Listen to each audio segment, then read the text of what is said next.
Hey, it's Sunday, but we have a special bonus episode of Locked On MLB. Your pal Sully was a guest on Locked On Rockies, and you know what? I decided to share it with you, my everyday Sully listeners. You are Locked On MLB, your daily MLB podcast, part of the Locked On Podcast Network, your team every day.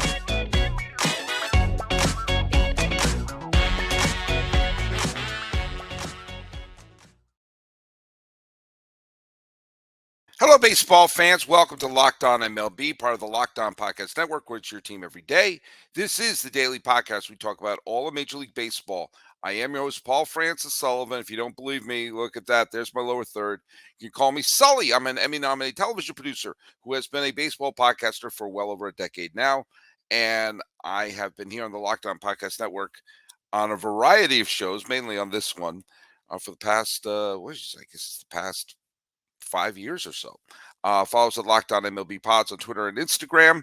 I am your pal Sully. I'm at Sully Baseball on Twitter, Sully Baseball Podcast on Instagram. So we have a full week of shows coming up. Miller's going to be on with me on the Monday show. We're going to be talking a little bit about the Hall of Fame induction. Interesting weekend of baseball. The Yankees dusting themselves off, getting back into it. Dodgers showing who's boss, and a couple other interesting developments in some of the games, including some of the National League contenders on the fringe are not coming up as strongly as they hoped this weekend. So we'll talk a little bit about that. However, I did a guest spot on Locked On Rockies with a friend of the podcast, Paul Holden. We talked a little bit about the state of the team and also the future of manager Bud Black. And all this week, Paul is not going to be there, so I am going to be guest hosting Locked On Rockies at least one episode, maybe two, maybe as many as 3 times. I'm going to be the voice of Locked On Rockies as well as Locked On MLB. So what I'm going to be doing right now, this is my intro. This is a bonus for you all, and this is my appearance on Locked On Rockies that dropped last week on Friday, and starting on Monday and Tuesday, you can check me out being a guest host on Locked On Rockies, or a good friend, Paul Holden. So here we go. This is my appearance on Locked On Rockies. We talked about the state of the Rocks and also manager Bud Black. You're covering the 2023 Rockies. What are you hoping to see from this Rockies team during your week of paying a little bit more extra attention to this team, especially compared to what you already know? Well, first of all, the Rockies did everything I wanted them to do as a native New Englander and lifelong Red Sox fan by taking 2 out of 3 from the Yankees the other day or the other week. So we all were Rocky fans that week. We were all big CJ Cron fans, and Jones, who had a huge home run in that series, and the walk-off by, oh God, what's his name? Alan Trejo. Thank you. That's an important thing. It's the young. These are young new Rockies having impacts. Nolan Jones, Alan Trejo's been around, but younger guys, and then of course CJ Cron, the big veteran bat. But man, the Yankees are in deep trouble, aren't they, Sully? They look dejected there in Colorado. Well, yeah, and not just in Colorado, but the fact that they got swept by an Angels team that looked dead from the neck up. And now after the sweep, they realize, hey, we're as close to the wild card as the Yankees are. Why would we want to trade Ohtani? When you looked at that schedule they had, where they said we're going to play the A's, the Cardinals, the Orioles were obviously good, the Cubs, the Rocks, and the Angels, you think, okay, this is where we're going to feast. And they went 1-5 against the Rockies and the Angels, and they didn't fare well elsewhere. So, I mean, I'll tell you one of the things that I really enjoyed watching that series, beyond just the Schadenfreude. I think the Yankees, I think they should be thinking about selling, quite frankly, or at least jettisoning parts who are going to be non-tendered and try to get, a few cans of Sprite. But the thing that was really enjoyable watching the Rockies team is there was an energy to them. There was an excitement to them. And do I think that, they're not a great team. I know I don't have to tell you that, but they didn't seem dead from the neck up. And I do like the fact, and I understand the mentality is you have to you have to jettison anyone over the age of 30 to try to get someone back. But I had said that having someone like Chris Bryant on your team, why would you want to trade him? First of all, you've signed him to the deal, and he's made a commitment to stay there. You're never going to get back a superstar for him. So why not have a guy who's a former MVP, has World Series experience, who can basically polish his World Series ring, has enough money to send his great grandchildren to law school, and can live in, work his days at Denver, which is a beautiful city. Why wouldn't you want to have someone like that on the team? In fact, you would almost pitch him to. He said, "You're playing the Todd Helton role now. Mm-hmm. You're playing the guy that we have all these young kids. We know there's someone who has been there, done that, and did it at a terrific level." And you saw that there was, while they're not a great team, there wasn't a lot of giving up on the squad. Obviously, Diaz, had the highlight for the Rockies season. I was there, man. It was so fun. It was within a week. The Rockies season was Diaz being the hero of the All-Star game and winning 2 from the Yankees, especially that cuckoo for Cocoa Puffs final game, which I'm still not convinced is over. Right. And there's the mindset of, all right, you got lucky that you found Diaz in the little bin at Walmart for $5.95.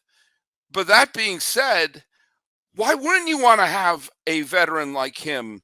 You're not going to get a blue chipper back for him. And this is one of the things I think is kind of important. If you're not going to get a difference-making player back, then sometimes those trades are not worth making. Mm-hmm. Maybe Diaz has more value as an all-star veteran that you can lean on a team. Maybe Bryant, who you won't get near his value for, anything, then the value he has is on the team.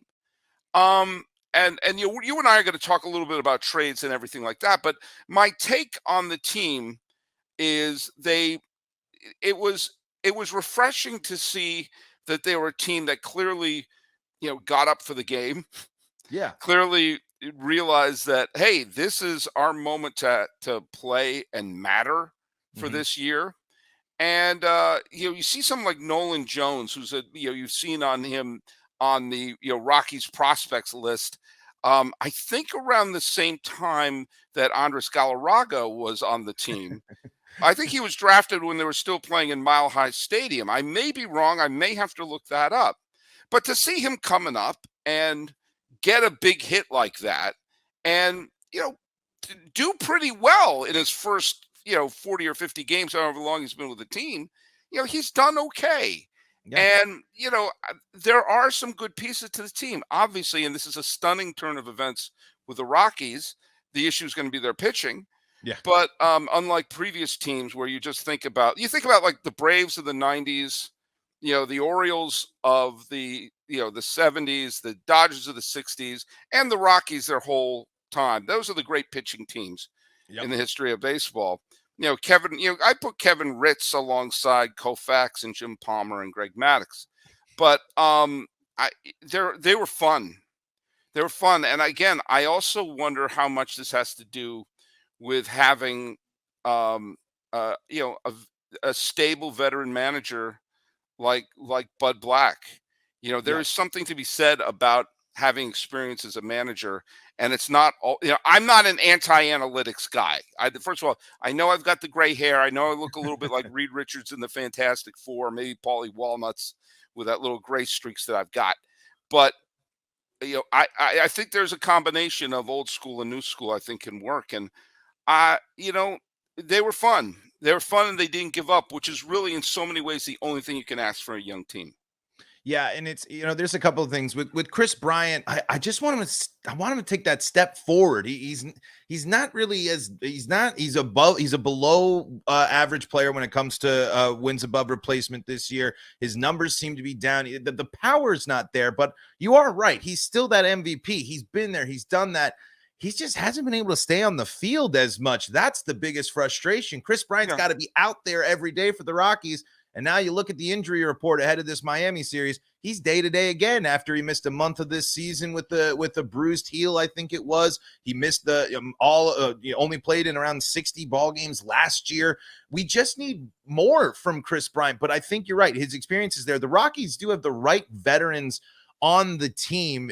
They just love to play those veterans over the young guys. So there's ways that are kind of blocking some of these young guys as well. So that's the disadvantage of an old school manager like Bud Black. And that's the big problem. I understand. And that I could see why that could be frustrating. I mean, as of this recording, we're recording this you and I are recording this on the 20th of July, 2023, in case you're wondering which year.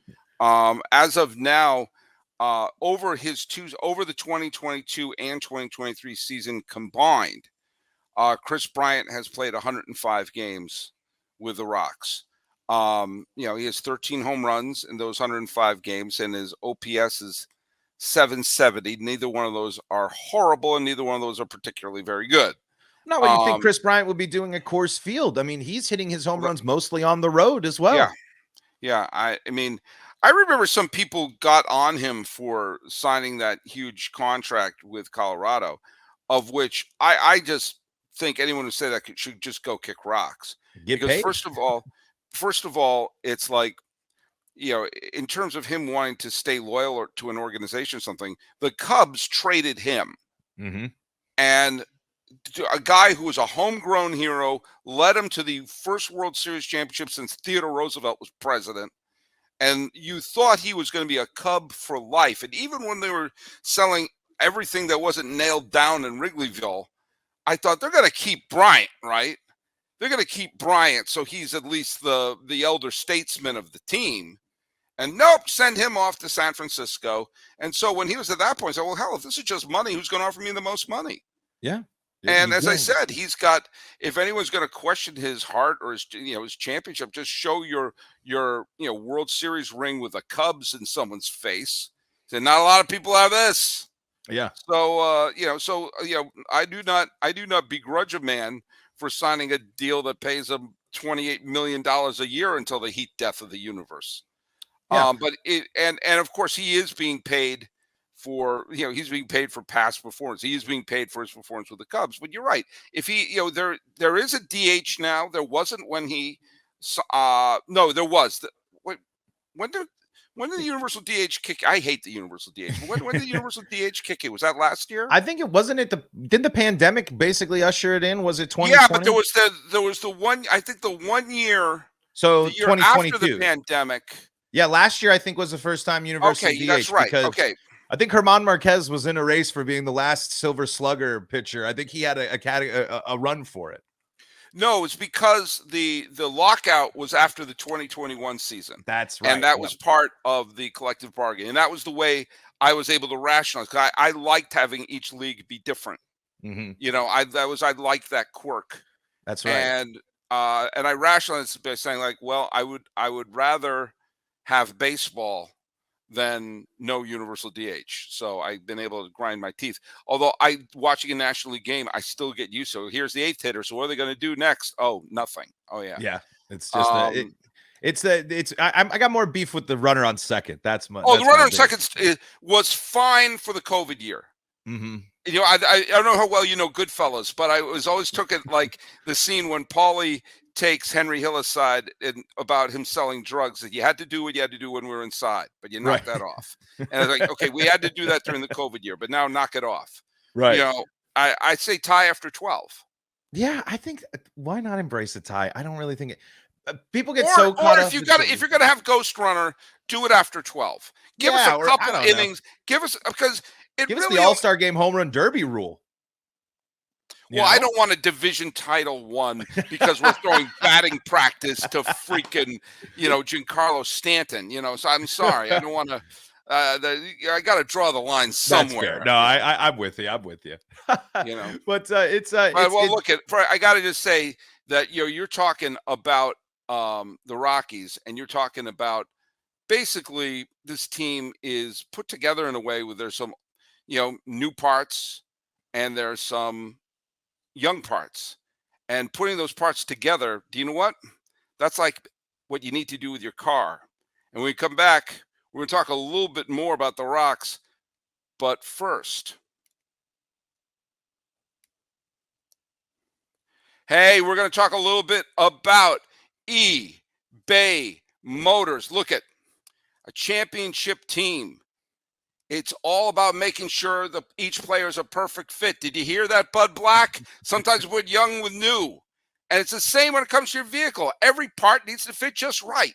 So the next time you need parts and accessories, head to eBay Motors. With eBay Guaranteed Fit, you can make sure that every part fits right the first time around. Just add your ride, and I always call my car my ride, to my garage and look for the green check to know which part will fit, or your money back.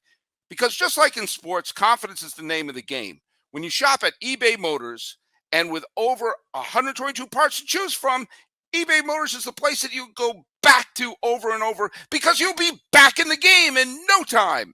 After all, it's easy to bring home a win when the right parts are guaranteed. Get the right parts, the right fit, and the right prices on ebaymotors.com. Let's ride. eBay Guaranteed Fit, only available to U.S. customers. Sorry, Canada. Eligible items only, and exclusions apply. That was a hell of a read. I loved that.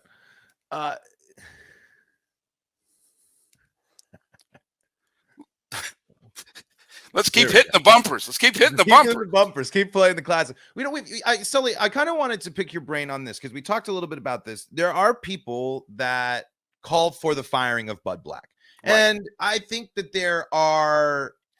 there's some stuff that it's like, yes, for example, in that Yankees game, why Ezekiel Tovar swings at the first pitch, goes for the bunt after that, and then goes down instead of just laying down the bunt, moving the runner. The Rockies, there's just been some times where you just kind of scratch your heads, and then it is with the lineup construction. The Rockies need to get their young guys playing as much as possible, and not trading them is going to make that even more complicated. But I'm curious, though, Sully, do you think a change in manager is really what the Rockies need? I think it's more the change needs to come in the front office side, and maybe that trickles down into the manager, but I don't think Bud Black is costing the Rockies or holding the Rockies back. I don't think so at all. And I was not a Bud Black fan when he was the manager of San Diego. I think he inherited a very good team from Bruce Bochy. But he did have a couple of years where he did a good job managing the squad. And he's had a couple of very good years, obviously, managing in Colorado. Here's why I don't look at. I can't pretend that I have dissected each day the same way that, like you. I hope you've been following it closely to me. I would be psychotic if I was. Right. I don't think Bud Black is the issue with this team for a couple reasons. First of all, you could resurrect John McGraw or Earl Weaver right now, and they're not winning with this roster. Okay. And any manager that you're bringing a manager for one of two reasons.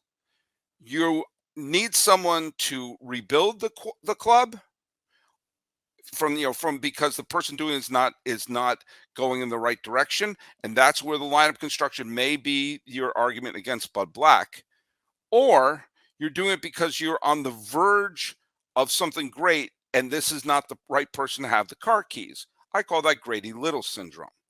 Now, I don't think the Rockies, I'm going to go out on a limb here. I don't think the Rockies are on the verge of a pennant. But I also don't think Bud Black is the person holding the team back. And I think that, like having Bryant on the team, just maybe having a little bit of stability on the team, even if it isn't heading to the pennant, having a little bit of stability on the squad is not exactly the worst thing in the world. He is a former manager of the year. He is a World Series champion player. He is someone with a baseball lifer. So when you come in and he's the one in the clubhouse, yeah, he's someone who should at least get the respect of everyone. And this is a team that, pieces are starting to be put together. And I don't think that, making a change with him, it would be a borderline panic move for a team that's not going anywhere. Now, if he was if this was a Bobby Valentine situation when he was managing the Red Sox, and that was like giving a pyromaniac a Zippo lighter, yeah, that's wrong. If this is a situation where he's lost the team and everyone just can't stand the sight of them, and people are grumbling and screaming about having them go. That's a different thing. Or if Bud Black, who obviously has a very long resume and has taken, nearly took the Padres to, ironically, losing the greatest moment in Rockies history, which was the wild card game in '07, but taking the Rockies to the postseason in back-to-back years, and won the Manager of the Year in 2010. I could see a team looking to make a veteran team looking to make a managerial team may look to someone like Bud Black. I could see him leaving the Rockies for greener pastures. I don't think he's going to be the Yankee manager anytime soon, but there are other teams out there that, I look at their managerial situation and say, yikes. I don't think Bud Black would be the worst manager in the world to do something like that. I'll just make one prediction. I have a feeling there may be a change in Seattle, especially the Mariners threw all this money at this team. They made the playoffs last year. They can't get out of their own way. A manager like Bud Black on a team where a lot of the pieces are already in place might not be the worst thing in the world. So if Bud Black leaves the team, I think it will probably be more on his own accord, kind of like Bob Melvin when he took one look around and said, "Are you blowing this team up again?" to the Oakland management. Said, "Yeah, we're trying to reenact the movie, Major League, and move the team out of here." And said, "Screw this! I'm going to San Diego where I can underachieve with a big payroll instead of being in Oakland where I can overachieve with a small payroll." It's weird. Being Bob Melvin is strange, but I don't think he's the problem. And I like stability when you're trying to rebuild a squad. I do think that, look at, I think Aaron Boone has shown he should not be the manager of the Yankees. It would not stun me to see Buck Showalter leave. I think in a similar way as he's like, I'm out of here. If Bud Black would manage in New York, I think they could pick worse people. I think they have. Yeah. But I mean, I think that I think Bud Black is an interesting baseball lifer, and if you're trying to build a team, you could do worse. You can do a hell of a lot worse than having him be your manager. yeah, and I think you kind of hit a good point there. Where when Bud Black came in and it was most successful, it was the good Rockies team where they had built successful teams. It's the Arenado, Story, LeMahieu teams with Marquez, Senza, Freeland, and John Gray in the rotation. So clearly the pieces were there for the Rockies, and Bud Black was able to. The offense has been the biggest issue under Bud Black's tenure. The Rockies have not been the Blake Street Bombers, and that's going to be on full, I think, a big full display this weekend here as the Rockies get ready to take on the Marlins. We're going to talk about that and get ready for this weekend series with Miami coming up here in segment number 3.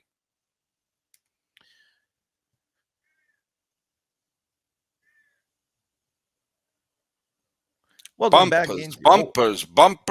I know you got more pizzazz. You're adding some more pizzazz. Sully here joining us here from Locked On MLB, but he's also taking over the big chair here on Locked On Rockies next week for a little. I'm going out on a little vacation. He's going to be bringing you your daily Rockies coverage, and it's going to start by this weekend here, gearing up to watch.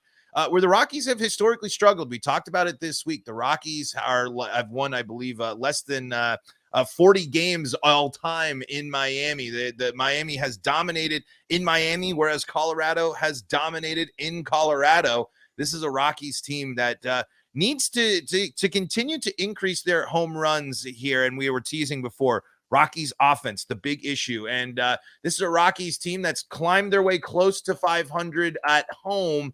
But when you go on the road for the Colorado Rockies, as they get ready to go and start this series, they're 14-33 away from Coors Field. So Sully, who are you got your eye on for in this series? Maybe it's Marlins arms that the Rockies need to be concerned about, or who are you hoping for some Rockies to have some big series here? Well, look at I think the biggest thing is you're catching the Marlins with their pants down.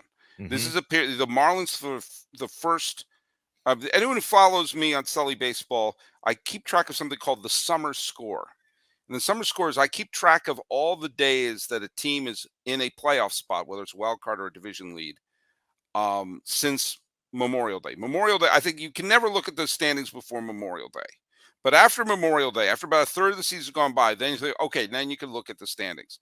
And so each day you're on, one of the playoff teams after Memorial Day, you get a point for every day in June, 2 points every day in July. It gets higher and higher as you go further. So you have the bigs by the end of the year. You've seen if you give your fan base a summer. The Marlins were in a playoff spot starting on Memorial Day up until about 2 days ago. Now, they climbed back in today because they're idle and the Phillies lost.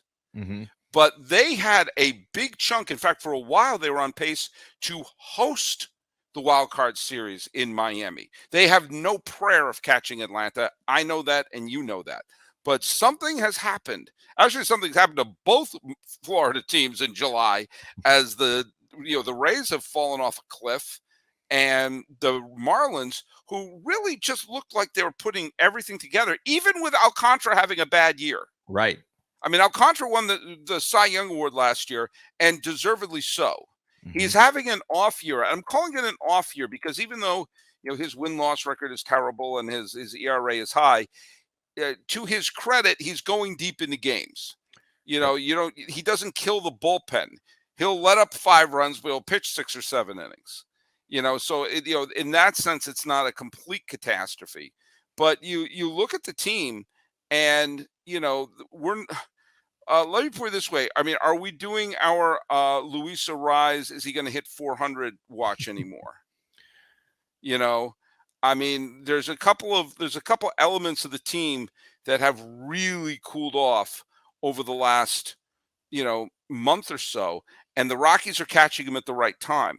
Kind of like when you caught the Yankees at a time where they didn't have Judge and their pitching staff was in absolute disarray. You have the good fortune of doing that. And also, let's call it the way it is. The Rockies don't have a lot of pressure right now. Yeah. And the Marlins have a huge amount of pressure right now. So when you're playing Lucy and also Goosey, and you look up and you see a team that's fighting for their lives, there's a little bit, you can play a little more relaxed. I mean, by the way, I'm not trying to knock Luis Arise. He's batting 376 with an OPS near 888. But remember, he was batting 390 something, and we were like, oh my God, look out! Someone find Ted Williams' frozen head. And they're now, their things have slowed down. The magic in Miami is not as strong as it was. So it would behoove the Rocks to take advantage of that. Yep. It would behoove the Rocks. It'd be nice to see Ryan McMahon's power come back. It'd be nice to see Bryant get a big, huge hit in the middle of it. But you saw Cron get a couple of huge hits recently. Obviously, Diaz is still, a good, solid player. It'd be nice to see, the Trejos and the Joneses and some of those other players, Tovar and all them who may not be as familiar with Miami, to be able to take advantage of some of that. I don't know who the starters are going to be at this point. Rockies don't have a starter listed for tomorrow. That's the, Rockies pitching staff is completely decimated. Austin Gomber, the only healthy Rocky starter left on the roster. Rockies did go with Chris Flexen, signed him to a minor league deal. Haven't heard anything about coming up, but we'll see if that happens. Signed to an Albuquerque deal. But the Rockies, no starter yet, at least as of recording. Could be a bullpen game there before Austin Gomber taking the bump later on in that series, I believe. I'll tell you, Paul, let me tell you another thing that's going to come in their advantage, at least in this series against Miami, is that the trade deadline's coming up in just a few weeks. And oddly, the most valuable players the Rockies have to trade are pitchers, which is a weird thing. But, Bard, who I love, it's a great story. You could get something from him. You could get something for Brad Hand. There's a couple of these relievers, you can get something for them. Maybe Justin Lawrence can get you a good player back in return. See, I think Lawrence is the one they hold on to. I think Lawrence fits in with that. But fair enough. I think all those veteran, Brent Suter is another option that you have. Right. He just came back. There's plenty of hey, they're not going to be the anchor to your bullpen, but is your bullpen going to get more depth and better when you add these guys? Yeah, because they've shown success this year. And you mentioned not over one thing that's good about Sandy is not leaning into that bullpen too much. This is a Rockies bullpen that statistically at times has been great, but have unfortunately had to be turned to because the lack of depth at starting pitching, and then some of the starters the Rockies have aren't going 2-3 innings. They're getting turned to in the third, the fourth sometimes, in too much work. But the Rockies bullpen took down the Astros in a game. The Rockies used 7 pitchers in a game at Coors Field. And so look how they shut down the Yankees in Coors too. By the way, I got to just say there's something. We'll get back to everything for a second, but there was something about there was a weird sort of Schadenfreude justice of the Yankees firing their hitting coach and bringing in J. Jonah Jameson lookalike Sean Casey to be the new hitting coach. And of course, with a break in the All-Star game, so everyone's a little fresher. And they said, here's the deal. We're going to Coors Field, the easiest park to hit in, going up against one of the worst pitching staffs, and everyone rested and relaxed from, post All-Star game. And they're going to put up a big fireworks display in Coors. And it's going to be like, oh, it's a genius. He's a genius. Look at how he's turned the hitting around. And the fact that strategy just belly flopped. There's something just so delicious about that. I mentioned the potential trade bait for this reason.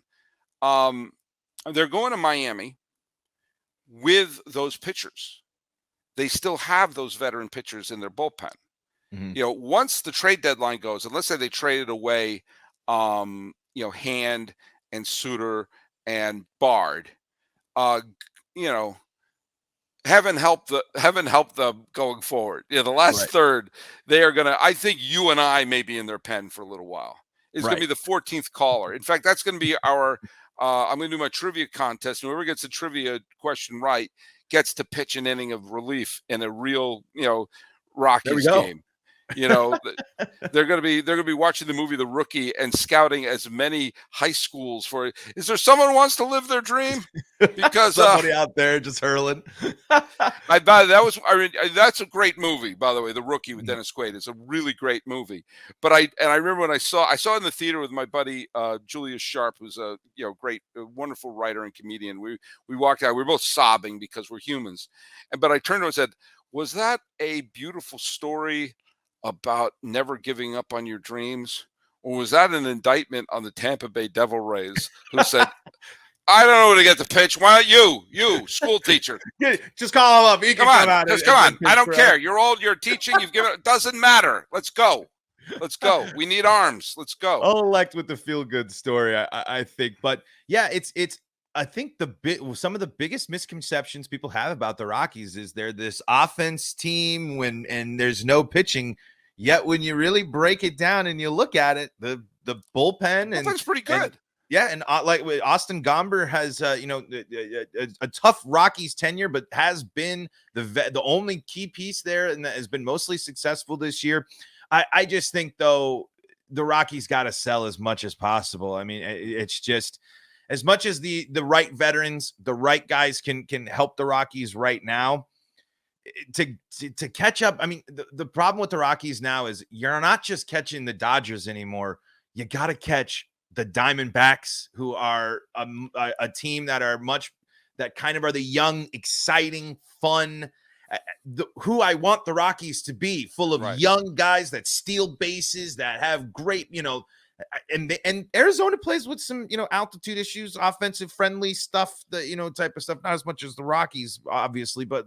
And the Giants always going to be there. They will never until I know it's not an odd year or it's not an even year, but they're still floating around. Padres, you never know. The Padres, we'll just keep laughing at them. But to get up to a division title or even in the wild card, you got to be better than your division. And the gap between the rest of the NL West and the Rockies seems like one of the biggest in all of the divisions in baseball. Well, then you just got to keep piling those talent up. I mean, you got to just cross your fingers because every once in a while, like an eclipse, it does all line up, and it will line up again for Colorado. Yep. It's So, that and we'll have to see. we'll have to see. Yeah, but yeah, But hey, Rockies fans, I got to get used to talking to your Rocky fans. yeah. Take it away. Hey, I'm next week. The Paul's not going to be here, but I'm your pal Sully. I know I'm going to be sitting in for a couple of these shows that I'm going to host here at the luxurious Locked On MLB Studios right now in Palo Alto, California. And so we're going to be talking. I am going to be, Paul's going to make a cameo or two, where we're going to talk a little bit about the future and some of the young rocks who are percolating through the system. And I'm also going to be we're going to be covering the games, but I have a segment that I'm making for an upcoming Locked On Rockies episode where we're going to be talking a little bit about the alternate history of Denver baseball. Yes, there were several times that there was a team that almost came to the city of Denver before the formation of the Rockies in 1992. Denver was always clearly a wonderful sports city. Several of my cousins grew up in Colorado, and their sports was part of their DNA, and it drove me crazy they didn't have a Major League Baseball team. The Denver Zephyrs drew great crowds when they used to play at Mile High Stadium. And there were two instances where Denver was this close to not getting an expansion team, but getting an established team. And one scenario would have had a beloved Denver superstar be Ricky Henderson.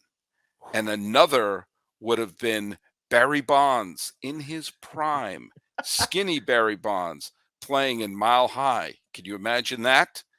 Maybe there wouldn't have been a need to add anything to his breakfast routine. No. But that's going to be a little preview about those alternate histories and how close they came to being a reality. But, hey, my name is Paul Francis Sullivan. I'm begging you to call me Sully.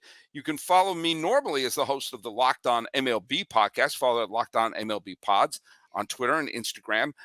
Look down there. As long as Twitter still exists, and as of this recording, it does. I'll be at Sully Baseball on Twitter, Sully Baseball Podcast on Instagram. This Bajic Loop over there, that's Paul Holden, also Paul Francis, but don't call him Sully, whatever you do. Paul, tell people where they can follow you.